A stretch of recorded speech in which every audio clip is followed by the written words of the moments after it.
یہاں سے جا درختوں کے جھنڈ میں دے جا تشریف لے جا ادھر چلی جا مریم گئی درختوں کے جھنڈ میں جنگل میں وہاں پر ولادت ہوئی حضرت عیسیٰ کی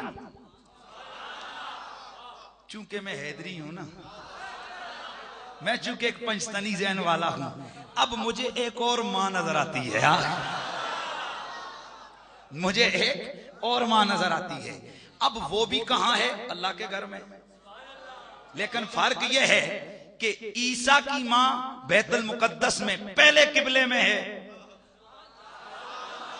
اور علی کی ماں دوسرے قبلے میں ہے تو سیدہ مریم قبلے کے اندر حجرے میں اللہ نے کہا نکلوائے وہاں جاؤ ادھر ولادت ہوگی حضرت عیسیٰ کی اب سن علی کی ماں طواف کر رہی ہے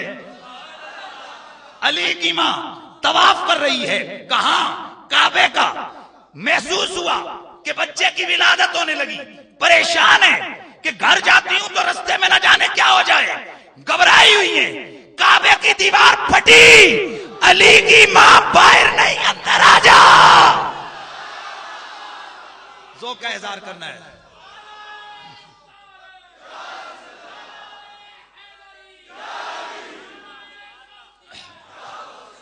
دیکھیے بابا بڑا عجیب مسئلہ الجھ گیا ہے ایک ماں نکالی جا رہی ہے اور ایک ماں بلائی جا رہی ہے اب بچوں کو دیکھو تو ہم مسلمان ہیں ہم سنی ہیں ہمارا عقیدہ ہے کہ عیسیٰ علی سے افضل سارے گج کے کو یا سارے گج کے کو عیسیٰ علی سے اسیوں کمپنی نہ کے آلے بیت سوریوں نبیوں کو لو افضل دیر فٹے منہ لان دیا ہم سے بڑا کٹر پنجتنی کون ہوگا لیکن ہم ایک حساب میں رکھتے ہیں اب یہ تو نہیں کہ نبی سے پیار کرتے کرتے کہو جی کہ ساڈا نبی تھی اللہ کو بھی بڑا ہے معاذ اللہ یہ پیار نہیں ہے یہ محبت نہیں ہے تو جتنا جس کے مقام ہے وہ اتنا کوئی غیر نبی جتنا مرضی بڑا ہو وہ نبی کے برابر تو آپ بتاؤ عیسیٰ افضل ہیں کہ علی عیسیٰ کی ماں افضل ہے یا علی کی ٹھیک ہے کس کی ماں افضل ہے عیسیٰ کی تو عجیب بات ہے علی کی ماں کو بلایا جا رہا ہے عیسیٰ کی ماں کو باہر نکالا جا رہا ہے وجہ کیا ہے سر پکڑ کے بیٹھ گئی کمپنی یار سبب کیا ہے تو اچانک ایک عاشق مرتضیٰ نے جواب دیا کہا دراصل اللہ علیم بذات الصدور ہے اللہ کو پتا تھا کہ یہ عیسائی کل میرے عیسیٰ کو میرا بیٹا کہیں گے عیسائی عیسیٰ کو میرا بیٹا کہیں گے اس لیے فرمایا مریم نکل میرے گھر سے کہیں ان کی دلیل پکی نہ ہو جائے کہ جس کے گھر میں جو آتا ہے اسی کا بیٹا ہوتا ہے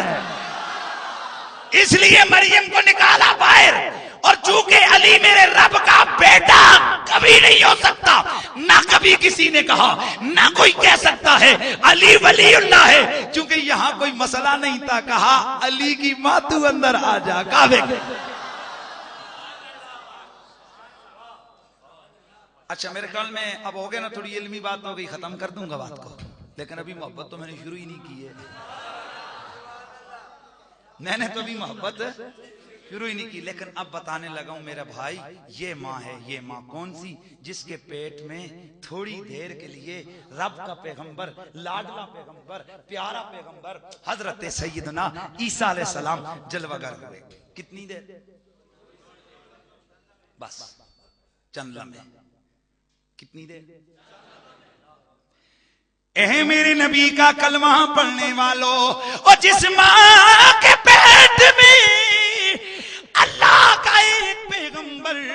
چند لمحے گزارے قرآن کی روح سے میرا اللہ اس ماں کو اپنے زمانے کی ساری عورتوں میں سے پہلا نمبر دیتا ہے تو ذرا غور کرو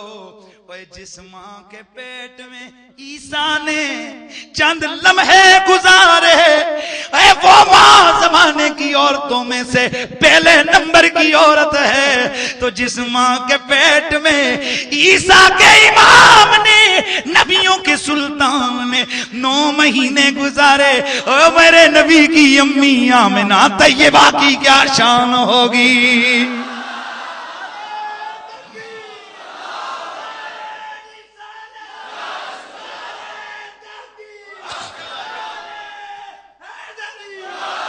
تو پھر ہم کیوں نہ کہیں کہ جتے سونے نے تلیاں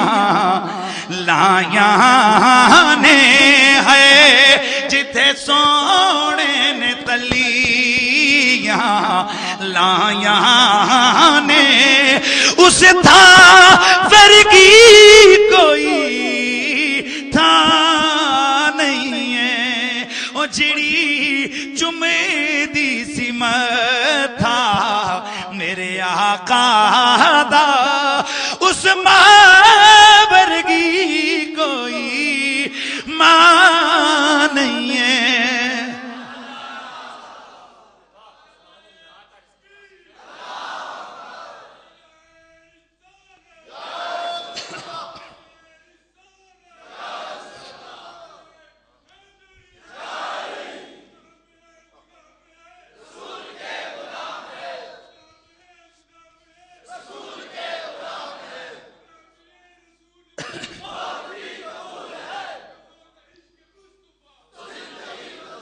بس آئیے محبت کی طرف بڑھتے ہیں، تو اس ماں سے نہ پوچھ لیں، بات تو یہاں سے چل پڑی تھی نا بھئی، اس ماں سے نہ پوچھیں کہ یہ اللہ کہتے ہیں وَأَشْرَقَتِ الْأَرْضُ بِنُورِ رَبِّهَا، اور اللہ کے نور سے یہ زمین چمک اٹھی۔ آمنہ طیبہ آپ بتائیے یہ کہاں کا مسئلہ بیان ہو رہا ہے؟ میرے نبی کی امی حضرت سیدہ طیبہ طاہرہ مومنہ کاملہ عابدہ سیدہ آمنہ آپ فرماتی ہیں، اور جب میرا لال 12ویں شب تھی، ربیع الاول کا مہینہ تھا، سوموار والا دن تھا، سحری کا وقت تھا، سیدہ فرماتی ہیں میں نے کیا دیکھا، وہ میرے گھر میں لمبے لمبے قدوں والی عورتیں آنے لگ گئی۔ میں گھر میں اکیلی تھی، اچانک میرے گھر کی دیوار پھٹی اور میرے گھر میں لمبے لمبے قدوں والی 3 عورتیں آئیں۔ میں دیکھ کے ڈر گئی، میں نے پوچھا کون ہو تم؟ علامہ حلبی نے لکھا ہے اور بہت سارے محدثین نے لکھا ہے، علامہ ابن جوزی نے، اور ابن جوزی وہ جنے کہ جڑا ایک گل جے تم کر دے نا تو کوئی 11-12 سا تول دے، اور اس جنے اللہ دے بندے سن کے چھڑیا کوئی نہیں۔ حضرت غوث پاک کی گلاں تے بھی جناب پن چاہ کے لگے رہے پیچھے، یعنی ایسا سخت آدمی ہے یہ، نقاد محدث مشہور ہے، اور یہ اپنی کتاب میں اسی نے خود لکھا ہے۔ تو نقاد محدث امام ابن، اور یہ ایسا نہیں ہے کہ آپ ہم لوگوں کی تو زبان جناب 1.5 فٹ لمبی ہوتی ہے، دا یدو کی گردان نہیں آتی، اور بڑے بڑے بزرگوں کو ہم چوں چوں کرنا شروع کر دیتے ہیں۔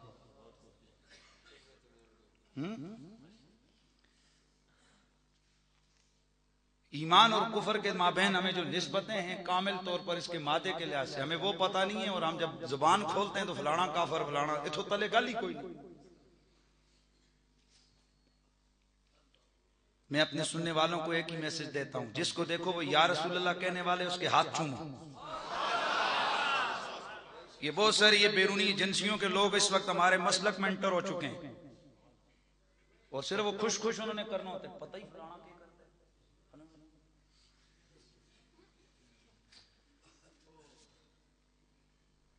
جس وقت تک یا رسول اللہ کہنے والا اس کی گمراہی حد کفر تک نہ پہنچے،